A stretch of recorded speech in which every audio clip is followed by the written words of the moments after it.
big brother and little brother. Those are the two uh, that co-head the Drikung lineage. Um, Chetsang Rinpoche is escaped from Tibet in 1976 and is around the world, of course, but basically in Dehradun. Dehradun. Um, and Chungsang Rinpoche remains in Tibet. I think he's in Lhasa. Um, at that same time, underneath, there are three high lamas in the hierarchy. Gar Rinpoche is one of them, Bongto Rinpoche, another one, and the third one, Gyat,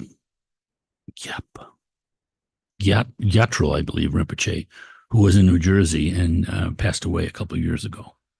So Bongto Rinpoche was doing a world tour with, I think, 16 young Drikung monks.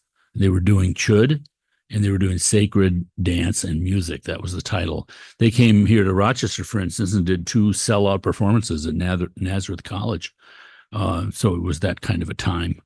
But they went around the world, and their babysitter, organizer, boss, translator was Tashi Jamyinling from Toronto, a good friend. So these were the teachings that Rinpoche gave. And for many of these young Tibetans, it was the first time they had met Gar Rinpoche, and how crazy a world that they had to travel to America to do that. But nonetheless, I'm going to be reading parts of this. He starts out talking about Machig Lapchi Drolma. This is Machig Laptram, the Tibetan woman who is the progenitor of these teachings, these Chud teachings. And you had this unusual situation where all these teachings came from India to Tibet. But with Chud, Indian gurus came to Tibet to learn from her, especially, and also her teacher, Padapa Sangye. But nonetheless, she has this remarkable reputation. And let's see.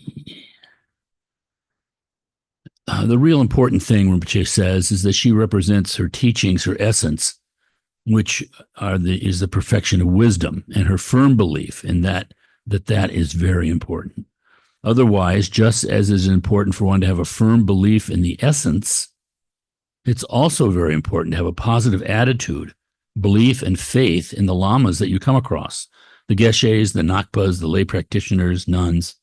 Once you receive a teaching, it is very, very important to have a positive attitude. Never, ever try to analyze, try to dissect and bisect these people from whom you've received the teachings. Because if you did all these, then you're going to see all kinds of negative things. In the U.S., probably in the last couple of months, there must have been at least 100 lamas or monks that came to impart teachings. And if you try to look at them in the wrong light, you're going to see all kinds of negative things. Even His Holiness Karmapa, when he was alive, some of the monks didn't see him right at all. Not that there was anything wrong with Karmapa, but it is all to do with one's own perceptions. There should never be any negative attitude. If you do see negative things, in the case of Machig Lapchi Drolma, well, that's because you don't see it right. When Machig Lapchi Drolma was alive, there were a lot of negative things said about her. For example, she had many children. She started wandering from place to place and did not particularly have a constant partner. So there was a lot of backbiting. People started saying a lot of bad things about Machig Lapchi Drolma. That's her full name. And also of the 84 Mahasiddhas, the people who perform miracles, enlightened beings. A lot of bad things were said about those people too. So what is really important is to have a firm belief on the origin and the essence of Machig Lapchi Drolma and to practice her teachings. So first, this name, Lapchi, is this place, this holy place of Milarepa in Nepal. And my daughter Megan was there. She actually flew in a helicopter with Chetsang Rinpoche. I can't remember what the event was, but this remarkable kind of like hidden valley in Nepal, and there's a retreat center there, a Drikung retreat center where people can do 3 retreats, and they have a wonderful lama who's the head of it. And Drolma, of course, is Tara. So Machig was an emanation of Tara. What I'm trying to tell you, Rinpoche says, is that in tantric practice, there is not such a thing as impure. There is not impurity. In practicing Tantrayana, one has to have this pure perception. When you do bodhicitta generation, the motivation has to be pure, and the object of worship and the offerings, whoever they are, Buddhas, Bodhisattvas, the ordained Sangha, the Nakpas, irrespective of one being celibate or not, all have to be treated as pure. All mother sentient beings, all of them must be treated as sentient beings. In tantric practice, there is not a single impure sentient being.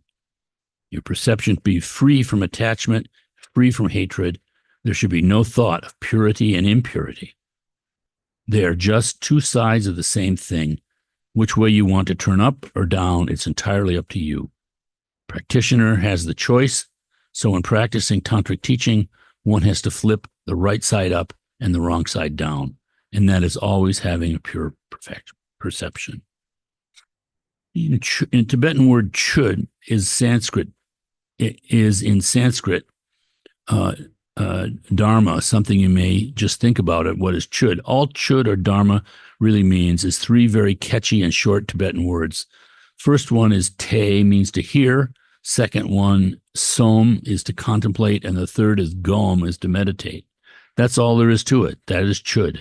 Hear the teachings, contemplate, and once you know in which direction to go, meditate. The 84,000 heaps of all Buddha Shakyamuni's teachings are to do with kind of detaching, cutting yourself away from attachment and hatred. That's the bottom line. There's nothing else in the 84,000 heaps other than those two things. So why am I talking about this? Just going on and on. Because we are dealing with chud practice. Chud practice is to do with detaching oneself, reduction or elimination of ego or attachment, and the basis of all the Tathagatas referring to one's Buddha nature or the true nature of one's mind as somehow like a very pristine and clean mirror. Leave it clean, do not pollute it. From samsara to nirvana, a practitioner should have a pure perception. Don't let this mirror be clouded. I have said this many, many times. Even if you see an end, treat that end as would your pure perception, the true nature of mind, the basis of all the Tathagatas.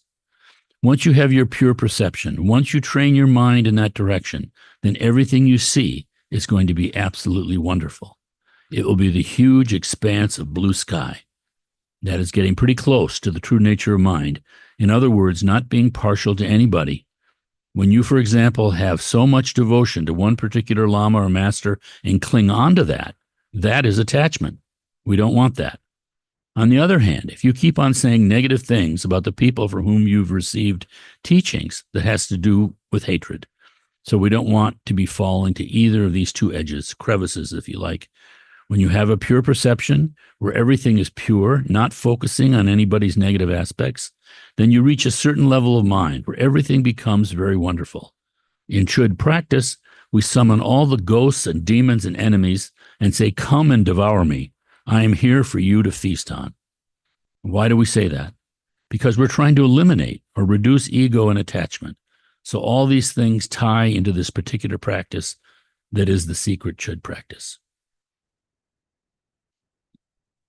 Now, the actual chud lineage, or the origin, where does it come from? One lineage is of the sutra lineage, one is tantra lineage. And there's a third lineage that is a combination of both sutra and tantra. As far as the sutra lineage is concerned, it originates, of course, in Buddha Shakyamuni. From Buddha Shakyamuni to Manjushri, Manjushri to Nagarjuna, Nagarjuna to Aryadeva, Aryadeva to Dampasange, Dampasange to Kyo Sakya Yeshe, and from Kyo Sakya Yeshe to Machiglapchi Roma. That's the sutra. The tantric lineage of chud practice originated from Prajnaparamita. Prajnaparamita being the Dharmakaya state of Buddhahood. Prajnaparamita, that's the perfection of wisdom, passed this teaching to Vajrayogini, which is the Sambhogagaya state of Buddhahood. Vajrayogini passed it down to Tara, Tara being the reincarnated form or Nirmanakaya state of Buddhahood. and Tara passed the teachings to Machig Lapchi Droma. Now, the combination of Sutra and Tantra lineage is first Manjushri, passed down to Tara. Tara passed down to Dakini Sukha Siddhi. Dakini Sukha Siddhi to Aryadeva. Aryadeva to Dampasanjay. Dampasanjay to Sonam Lama. Sonam Lama passed down to Machig Lapi Droma. Machig Lapi Droma passed down her teachings to 3 of her sons. She did so in different categories. First, she passed down to her son Gyalwa Dundrup, mainly the teaching of the sutras lineage. To the second son, Tuyen Samdup, the Chod practice of the Tantrayana lineage. And to the third son, Kugum Chusung, he passed down the teachings from the Sutra and Tantrayana lineages. From those sons, it was passed to many, many disciples, and there were many enlightened beings with experiential understanding. And thanks to her efforts, and thanks to her sons who passed down her teachings, now we have the Chod practice. The great Mahamudra Chod practice, which is kind of spread everywhere, and this particular empowerment he's talking about when he was giving the empowerment, is what we call a Torma-based empowerment. So you're going to say more about the particular empowerment. We're going to go over that, right? This teaching is 89 pages long.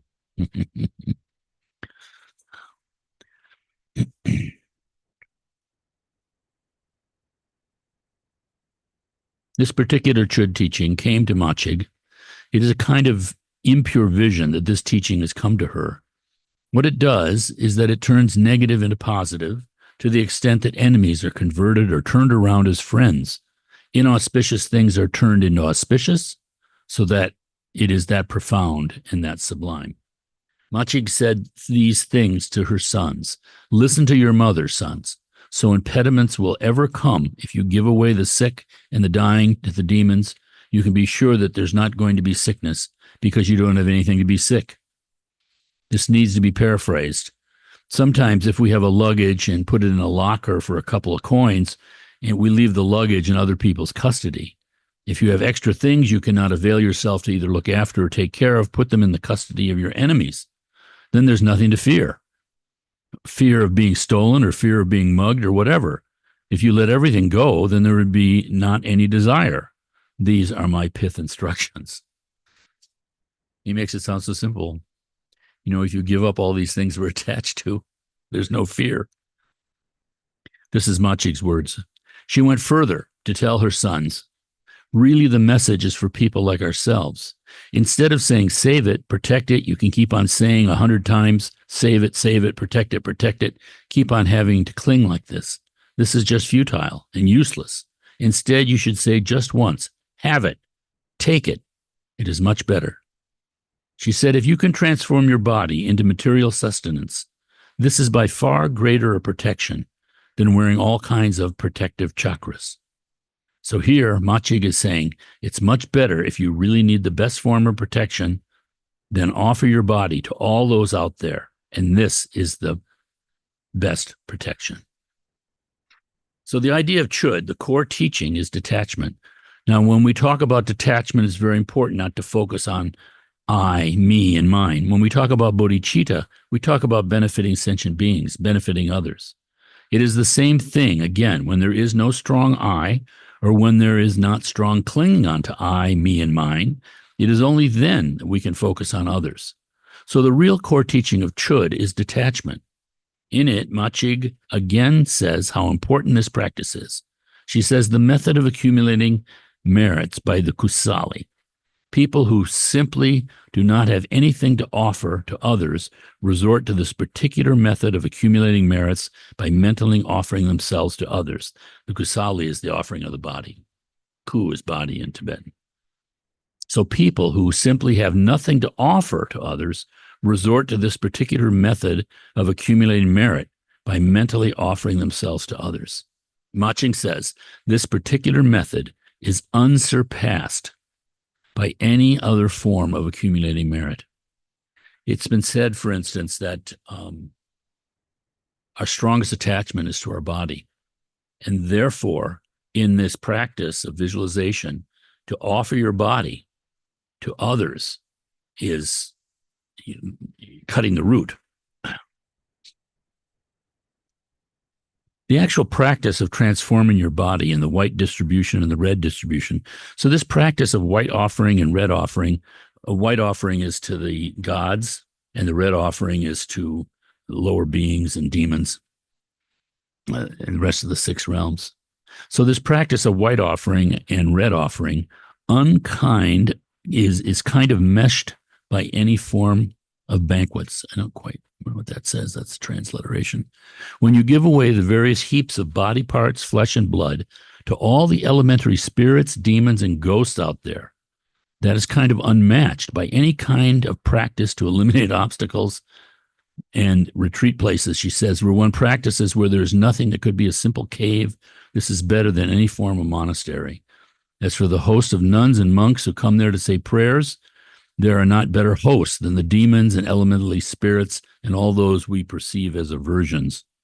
Finally, Machig said, the view, the primordially pure view that is totally boundless, infinite, that is the tower or the view of Chod practice.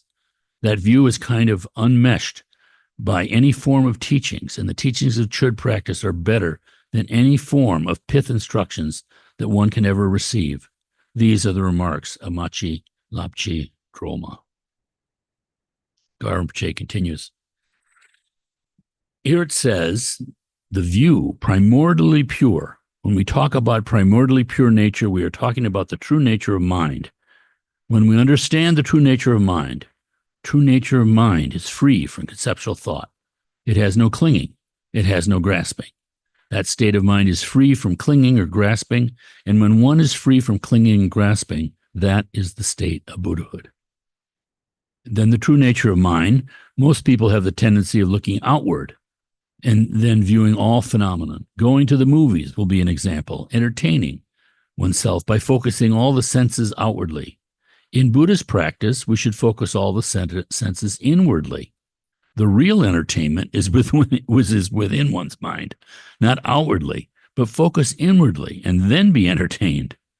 When you look inwardly, when you see all the conceptual thoughts coming, when you recognize conceptual thoughts as conceptual thoughts, and when you are able to train your mind to the extent that as soon as the conceptual thoughts are recognized, they dissipate.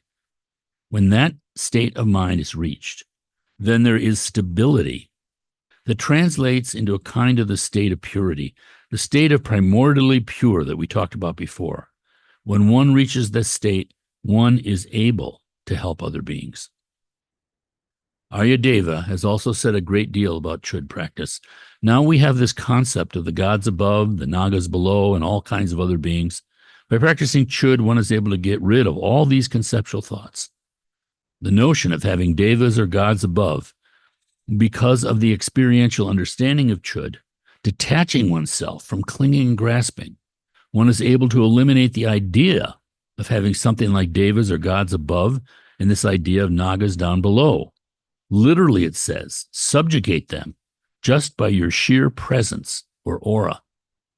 What it's basically saying is that with this kind of understanding, then all these conceptual thoughts, and because one has reached beyond these conceptual thoughts, one is able to do whatever we want the Nagas, for example, to do for ourselves. The Devas, if you want, can be, instead of the aversion, the beings who would be enhancing your practice of kind of carrying out Buddha activities that are for the benefit of others. And one will be able to bring all of these different realms within one's, it doesn't say, and dictate to them the things that must be done for the benefit of others. All the lamas, deities, yidams, dakinis, dharmapalas will treat the practitioner as their dharma son. And also because one is able to cross the barriers set up by tangible obstacles, tangible demons, then no perceptions, no conceptual thoughts will be a hindrance towards practice. There will be no harms coming to the practitioner from intangible demons, and likewise there are so many benefits too. Now the profound heart essence teaching, in this it is written, this practice which being the intention of the victorious ones, referring to enlightened beings, whoever practices this, the benefits derived from it towards the path to enlightenment would be tremendous. That is what it says. It's wonderfully, primordially pure, kind of boundless subduing and bringing friends to enhance our own practice, bringing one into one's fault, the devas, the nagas, the humans. The special kind of power that one attains originates from the primordially pure essence of nature, referred to as Mahamudra, referred to as the great perfection. But what we really are talking about is, just as Jigten Sumgön said, it is the true nature of mind. When the mind is free from conceptual thoughts and free from attachment, that which is in every living being, if it were to be seen, might be very small in stature, but all-pervading and all-powerful. There is nothing outside of ourselves that is doing all these miraculous things, that is all-powerful. It is all within all of us. What I am saying is that I am merely pointing my finger towards the right direction and directing your attention to the true nature of mind, free from conceptual thoughts, etc. But if you just leave it there and say that's it, well, is not it. You have to put them into practice. The way to go into putting them into practice, probably the best example, would be if you read line by line the history of Milarepa, what he did, what he achieved, how he went about practicing these teachings. That would be very, very good. You may say, I am not Milarepa. Sure, you may not be Milarepa, but my question would be, is there a difference in Milarepa's true nature of mind and your true nature of mind? Is there a difference between Milarepa's Buddha seed and your Buddha seed? The seed that is the basis of all the Tathagatas? There is none whatsoever. All living beings in the 6 realms of existence, their Buddha seed and the Buddha seeds of all the glorious ones, is there any difference? No. It is the same. Is there difference in the essence of the water in the ocean, tributaries in the rain? No. H2O is the same.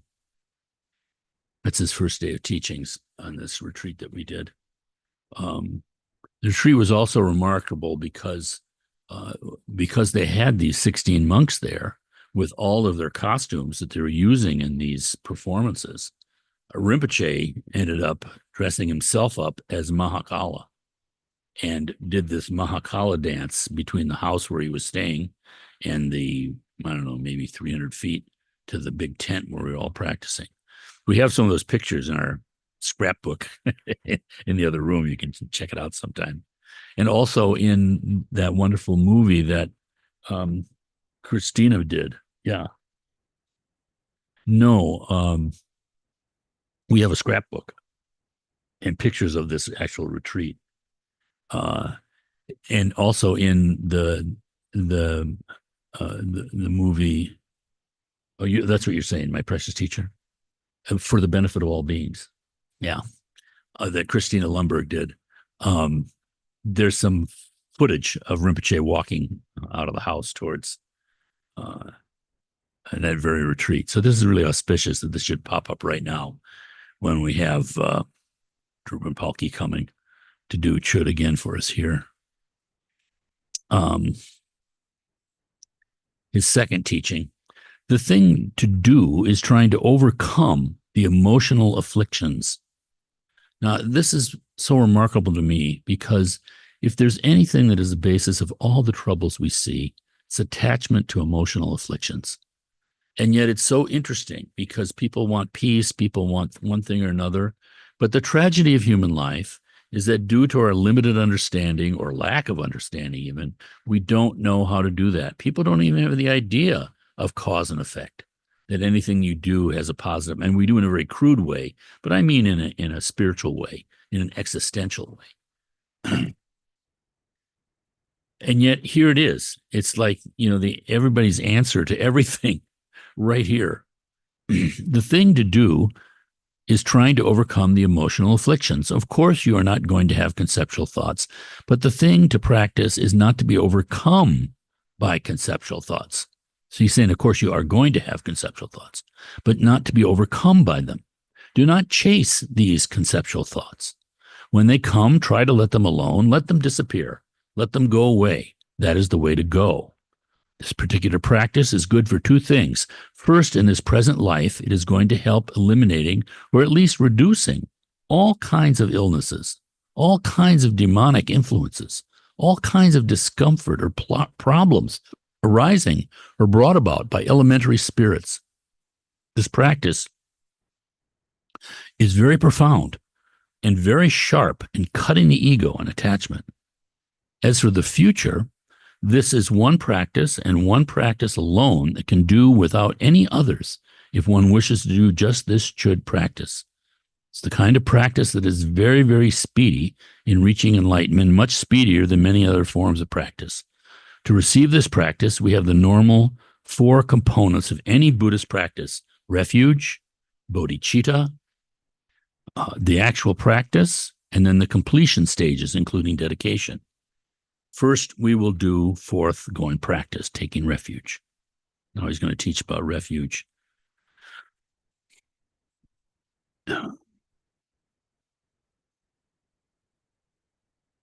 Which is quite beautiful. Let me just jump to Chod, a little bit more of the Chod practice here. It's just my own idea. I don't know if this is true, but it seems to me that one reason that the Chod practice might be especially effective is because all of us are in our human bodies, in this dualistic mind that we have. You know, sometimes you hear people say, "Oh, you know, I'm going to give up dualism," but you can't give up dualism. This is the whole problem. We are hardwired this way. We see everything through a dualistic lens. So the practices are very profound, and it's not some thing like just I agree to take out the garbage and then everything's okay. We are hardwired this way. That's the fundamental problem. This is why faith is required, because you just can't sort of say something to somebody in a brief interaction and then somehow they're all right. They have to experience it themselves. And without experiencing it, they have to have this faith that that Buddha nature is there.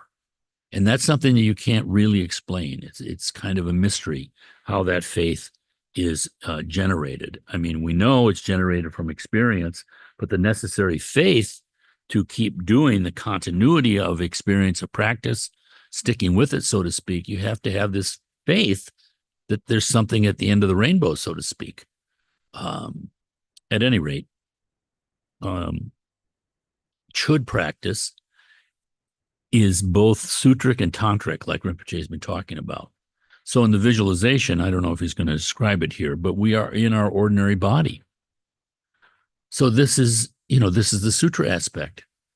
We are in this ordinary body, this body of contamination that we impute our existence onto, that we impute ourself onto. And so everything is just kind of like limited and ignorant, and everything based through this attachment and aversion and this, wheel spinning endlessly. But here we are in our ordinary body. And so we're practicing right there because we can relate to that perfectly. We have no trouble imagining us in our ordinary body. We feel like it's totally real. And now in the practice, though, we're doing the visualizations, which have the tantric aspect, because you're dealing with the mind directly with a pure vision. And so we're visualizing like, Vajrayogini, this wrathful female Buddha appearing. And she cuts off the top of your head and uses that skull cup then as a vessel and, hooks you with her hook knife and puts your body in that skull cup. And then there's the fire of bodhicitta underneath the skull cup melts it. And your body is transformed in this visualization to this amrita, this nectar. And then with that nectar, she's dispersing it in the six realms. It's falling like rain on all the suffering beings, feeding them, transforming them. And this is all being fed by your giving of your body. It's such a profound practice, but again, it has this tantric and sutric aspect. And I've always thought maybe that's one of the reasons why it's said to be so especially effective, because right from the get-go, we're starting in our own body. So there isn't some sort of conceptual alienation or split, or just say, oh, this is just pretend, or this is, something artificial or whatever, because with our body, it feels real at any rate. Just my random thought. Let's see what we got here.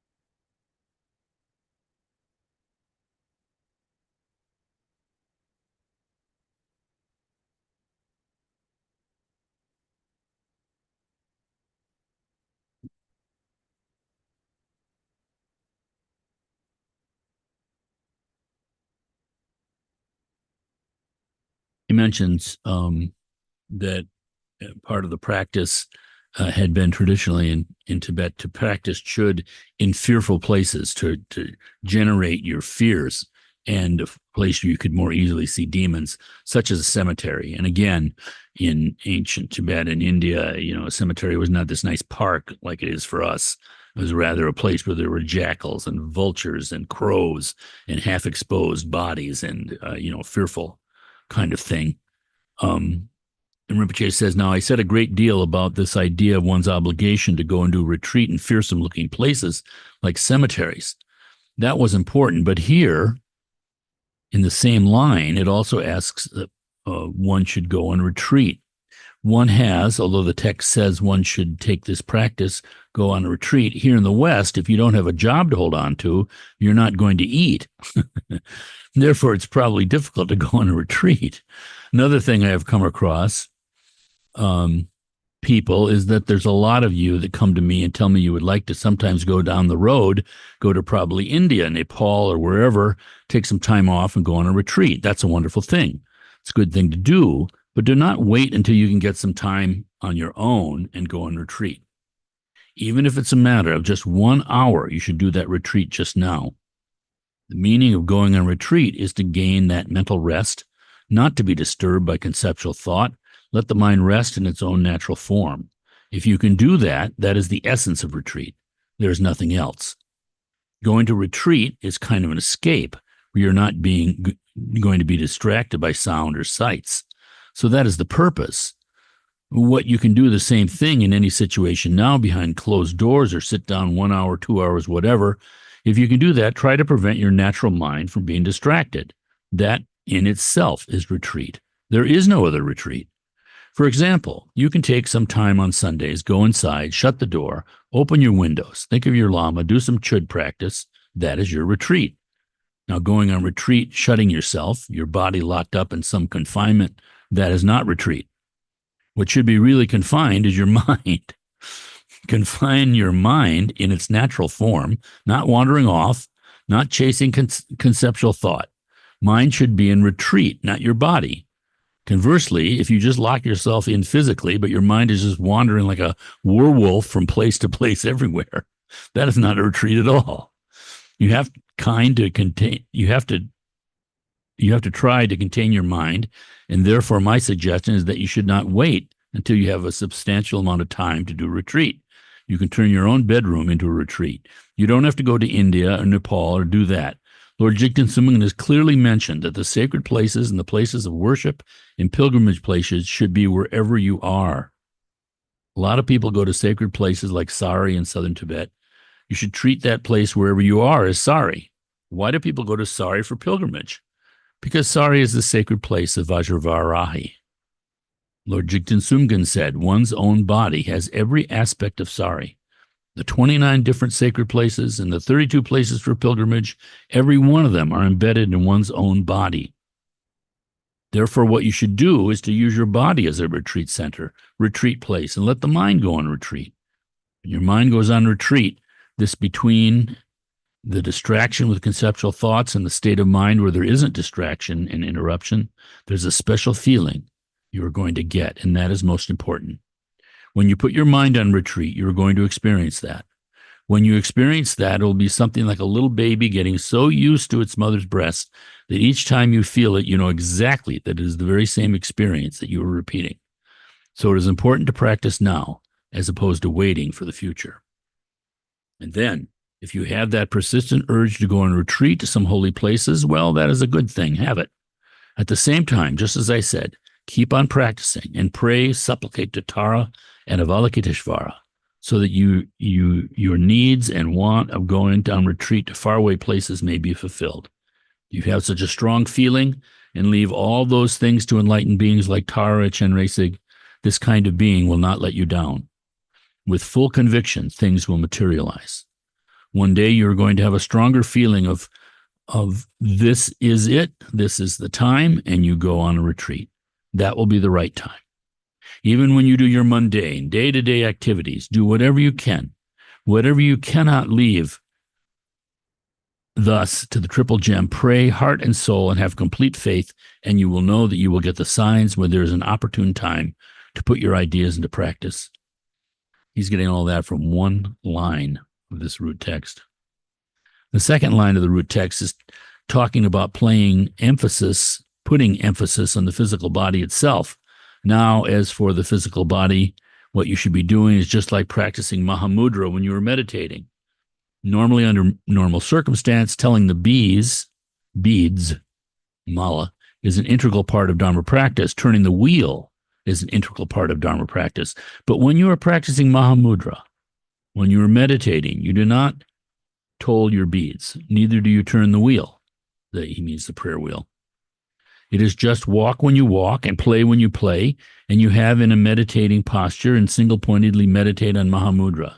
This second line is talking about the importance of how your body should be used in practice, this particular Chod method. There should not be physical activities, not by engaging in physical activities, meaning don't engage your feet, don't engage your hands or any other way, just as the meditating posture. This is what they're talking about. All right, so he's going on further with this kind of practice.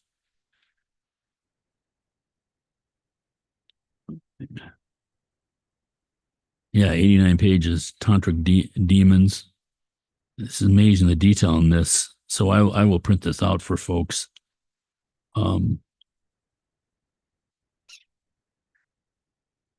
Just randomly now. Tantrayana teaching is different in the sense of the use and powers of samadhi, mantra, and substance. We can turn anything into anything we want or need. For example, a bowl full of grapes. In the Tantrayana tradition, one can pick a grape from here, and if one desires to have a grape, one can just pop it in the mouth. On the other hand, if one has a stronger urge to have a piece of meat, pop this grape into the mouth and just think that it's meat. If one has an urge of having a toffee or something like that, pop the grape inside and think of it as being a toffee. So coupled with this kind of meditation, when you have the right kind of mantra, the right kind of substance, there's nothing you cannot do in tantric practice.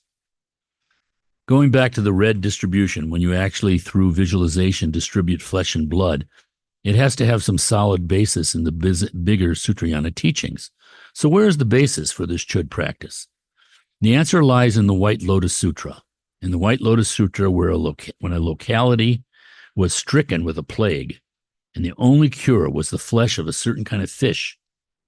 At that time, Buddha Shakyamuni, through recitation of prayer, mantra, and samadhi, manifested as that particular type of fish in abundance, and that got rid of the plague. So you have the samadhi, you have the mantra, you have the substance in form of fish. There is yet another one in the sutra called the Sublime Golden Color Sutra. In that, Buddha Shakyamuni in one of his previous lives, found a tigress with lots of cubs, really having a very difficult time, almost dying of hunger. And Buddha gave his body to the tigers and cubs in order to save them. Those are the basis for the Chod. In the sutra, especially the most excellent tantra, in this particular classification of tantras, during the offering of Ganachakra, we translate it as feast. One's body parts through visualization are offered as offerings. Again, belonging to that particular distribution where you mentally create, in Tantra, not flesh and blood, everything and anything sentient beings could possibly need or want. Those are the basis for the Chod practice in both traditions. So how amazing is that?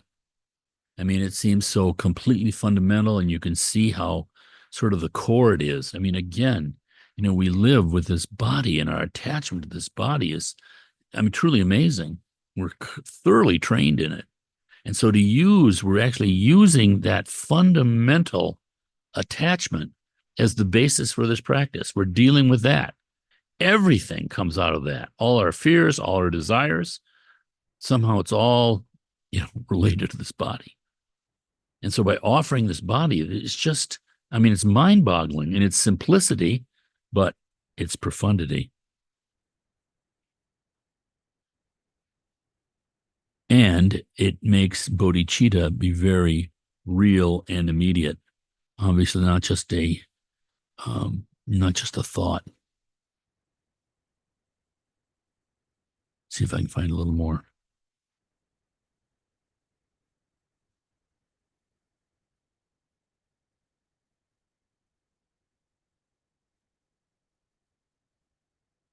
And also, I'm just so amazed, this brings up memories of Rinpoche, just how this pours out of him. I mean, it's just, uh, here he is. One merges one consciousness with a huge expanse of sky. It is something like the non-huge merges with the huge expanse of sky. It becomes something like a huge expanse of space, because the true nature of mind itself is emptiness. Up above, we have, if you like, the enlightened Buddhas. Down below, if you like, we have the demons and elementary spirits that cause harm. In between, if you like, we have the humans, the practitioners. As far as the true nature of mind is concerned, all the three categories share one and only one mind. There is not difference. That is why there is equality. Once one is able to meditate and stay in the state of Mahamudra, or in the state of true nature of mind, then there is no reason whatsoever to have confrontation between human species and demons and elementary spirits, because both don't exist. The state of Dharmakaya is the true nature of mind. For example, in Samantabhadra supplication, it is clearly written that the fundamental basis, the basic nature of mind of enlightened beings, as well as those who are in the cyclical existence, are all the same. For example, in this tent, all of us are sitting together here. If all of us could at a given time get rid of all conceptual thoughts and stay in the true nature of mind meditation, all of us, the power of that, what happens is that all our minds merge into one. It just becomes one and not separate. That oneness, that all-pervading mind, the true nature of mind, Mahamudra, has tremendous power. And when we cast that oneness out, it is going to lessen the obscuration that is obscuring the true nature of mind of all samsaric beings. Therefore, this chud, again going back to cutting attachment and ego, which gives rise to all appearances which are blocking our mind from joining together. Chud is not just cutting, but forceful cutting. As resorting to this particular method, we are forcibly trying to eliminate ego clinging. And then one little interesting paragraph here. I mean, again, we have such a debt to the Tibetans, the kind of detail and in the weeds kind of understanding they have. He says this is kind of the eliminate ego clinging. He says this is kind of difficult because na is I. That in Tibetan grammar is a pronoun. But when you attach a sa, it becomes nye, which becomes a verb. I is about to undertake something. This idea of I, if I have to give you an example, each one of you are thinking, I have come to receive teachings. There is this I. I am receiving teachings. I am going to do this. I am going to do that. Really, everything is happening around I. But when you make a slight change to this I, of course, we do need a label because otherwise we wouldn't be communicating. And instead of just I am receiving teachings to enrich my knowledge and insight, we would shift the focus a little bit. I am here to receive teachings to benefit others. Now the focus is shifted to somebody else, and that is very important here. Another example, just pick on someone here, a household lady who wants to keep her house spick and span at all times. You're going to do that. Is it necessary? I'm not suggesting you shouldn't do it, but there are two different ways of doing it. One is positive, conducive to Dharma practice, and one is negative. The negative thing would be if you have such great attachment to your home and I is in the center of things, you want to keep the house looking good because it satisfies your ego. It satisfies your own needs. That would be one way of looking at it, and it's negative. Now, if you want to do the household chores and you want to keep the house spick and span, just like you were doing in a negative way, but shift the focus. You do what you normally do, but as far as the motivation is concerned, say to yourself, I have to keep this house spick and span. Since I am a temporary guest, this house is going to benefit other beings. Those who are going to occupy it as I am occupying it now, let me leave a clean legacy for the benefit of those who are going to take care of the house after me. Now you're doing the same thing to the house, but the focus is shifted from self-gratification to the benefit of somebody else. So this is how you can shift your focus. And he goes on. Well, this is very not easy to listen to, just frank reading away. Just to give you an idea, we've skipped over so much. We're only on page 31 of 89. So we'll we'll print this out for people. This is not something that can easily be done. But I wanted to touch on it and give special emphasis on the Chod because of this coming up with Drupa Palki. Very happy to have her here for sure.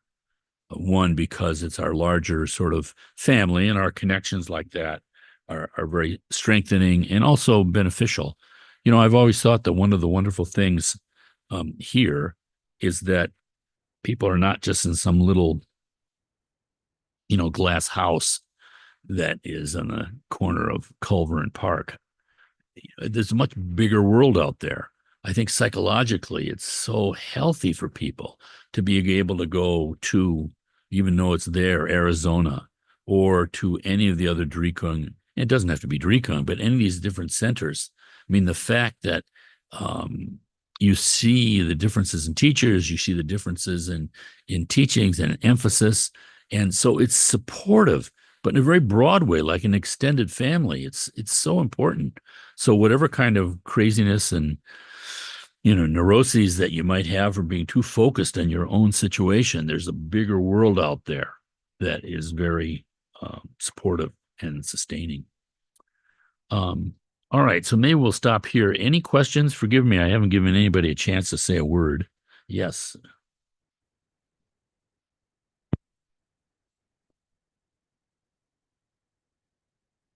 So I wondered, for those who are going to participate in some or all of the retreat, Yeah. do we know, will there be an empowerment first, or what is the flow of things? Because I know I won't be able to be there all of the time. Yeah. So Yeah, I don't know. I wondered that myself because these teachings are from Rinpoche giving a Chod empowerment.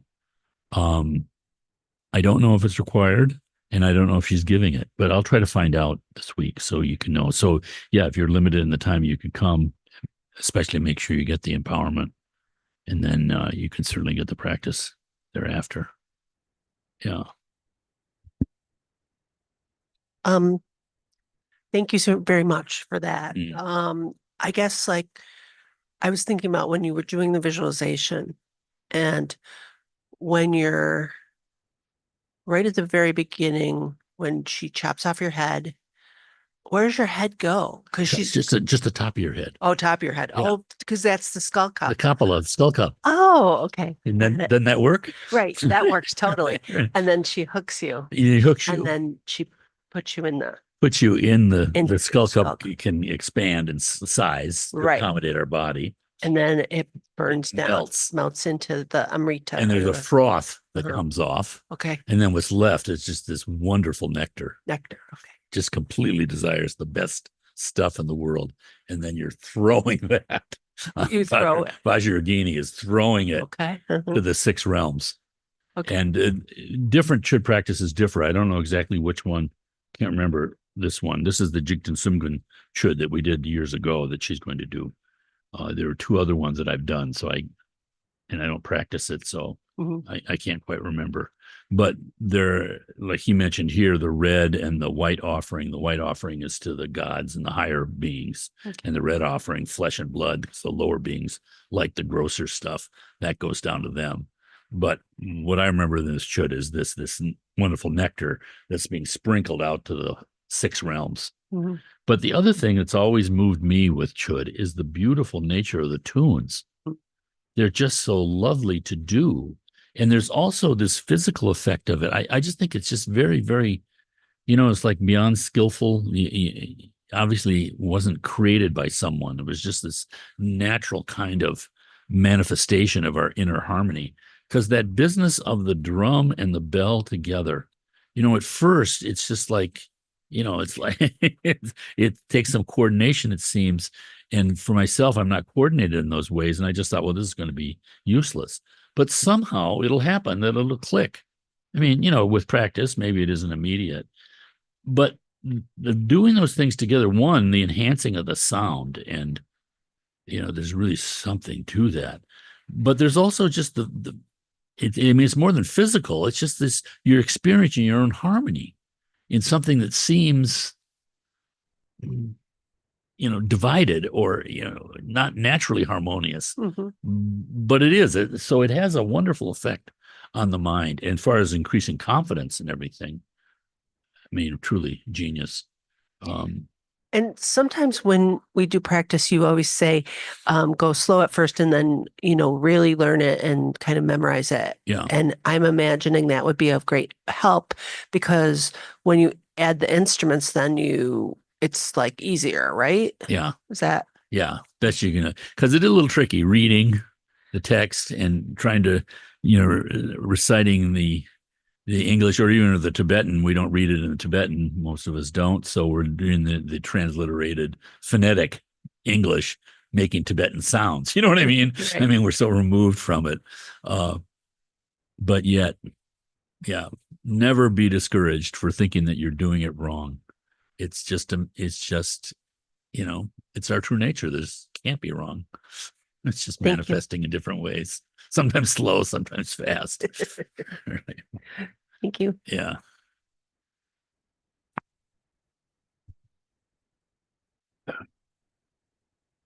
All right. So we'll produce this teaching so people can use it.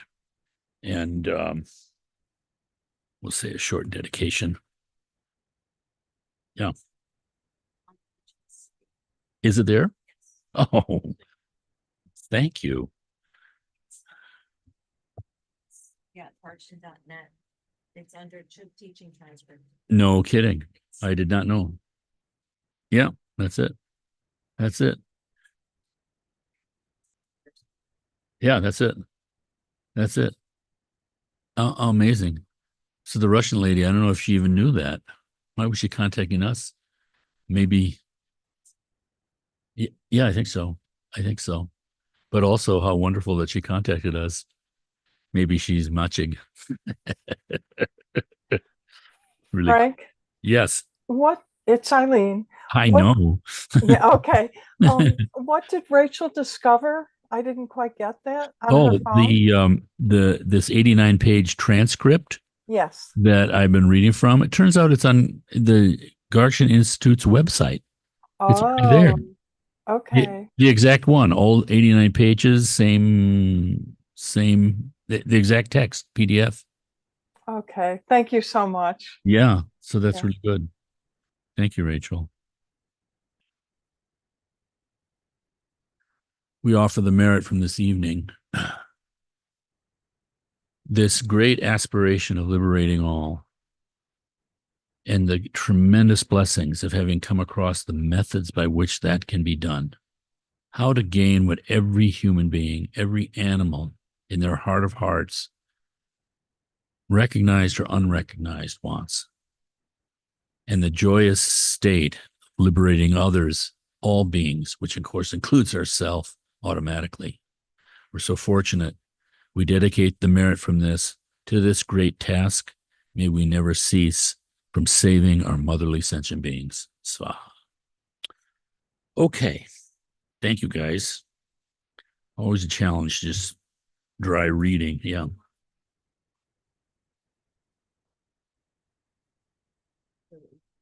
A GBI? No, I saved it already. Yeah. So you know where it is at GBI? No. You can't tell me. Do I need to know where?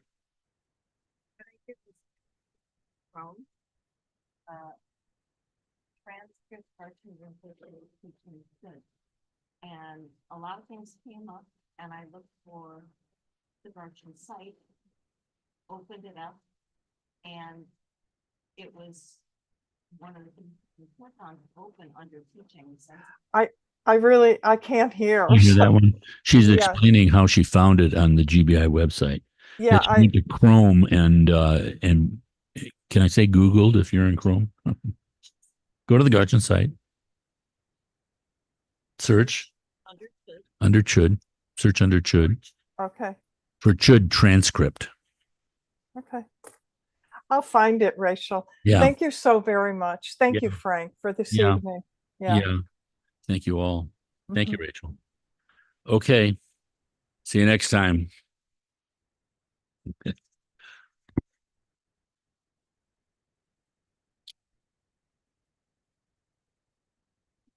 Mhm. things aren't reachable, but this one, like, Wow. I know that it's open for Project Five for new text, that link Can't find it. Oh, for the empowerment that you're supposed to do, like, that is closed down, but you can go to the YouTube channel and just play the YouTube empowerment on the Bertram YouTube site. But so yeah. Oh, I can't. depends on the way. Uh-huh.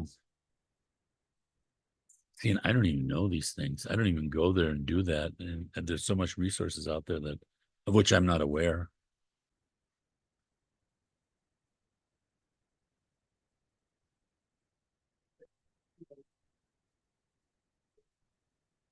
Video. Yeah. Yeah.